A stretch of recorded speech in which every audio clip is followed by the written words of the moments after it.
यमनमध्ये भारतीय नर्स निमिषा हिची फाशी भारताचे मुस्लिम ग्रँड मुफ्ती शेख अबू बक्कर कांथापुरम ओरिसा यांच्या मध्यस्थीमुळे टळली आहे। शेख अबू बक्कर हे ऑल इंडिया सुन्नी जमियत उलेमाचे भारतीय सरचिटणीस आहेत।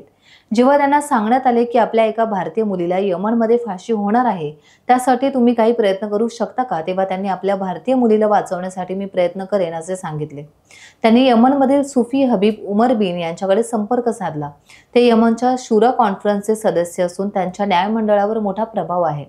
मुस्लिम धर्मगुरू शेख अबू बक्कर यांच्या विनंतीला मान देऊन सुफी हबीब उमर यांनी निमिषा प्रियाची फाशी टळावी यासाठी प्रयत्न केले। भारताचे मुस्लिम धर्मगुरू शेख अबू बक्कर यांनी बोलताना सांगितले की निमिषा प्रिया माझ्या भारताची मुलगी आहे। यासाठी मानवतेच्या दृष्टिकोनातून प्रयत्न केले।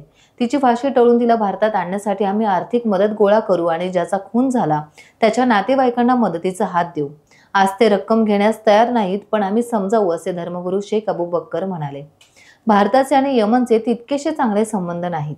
भारताचे यमनमध्ये दूतावास देखील नाहीत, त्यामुळे भारताची मध्यस्थी सौदी अरेबियामार्फत सुरू होती।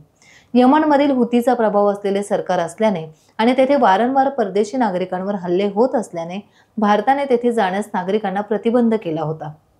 त्यानंतर अनेक भारतीय नागरिकांनी यमन सोडले देखील होते। 2011 मध्ये निमिषा प्रियाचे लग्न झाल्यानंतर तिचे पती टॉमी थॉमस सोबत ती यमनला गेली होती। त्यानंतर ही घटना घडल्याचं सांगितलं जातं। भारतीय नर्स निमिषा प्रियाने जुलै 2017 मध्ये स्थानिक व्यापारी कलाल अब्दो मेहदीला नशेचे पदार्थ देऊन त्याची हत्या केली आणि त्याचे दुसऱ्या नर्सच्या मदतीने शरीराचे तुकडे केले असा आरोप तिच्यावर आहे। हा आरोप तिच्या नातेवाईकांनी फेटाळून लावला आहे। संपूर्ण जगाचे लक्ष मुफ्तींनी केलेल्या मदतीकडे लागले आहेत।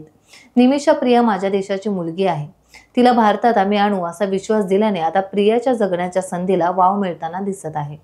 टाइम्स डिजिटलला लाईक करा, शेअर करा, सबस्क्राइब करा आणि बेल आयकॉन दाबायला विसरू नका। Times digital.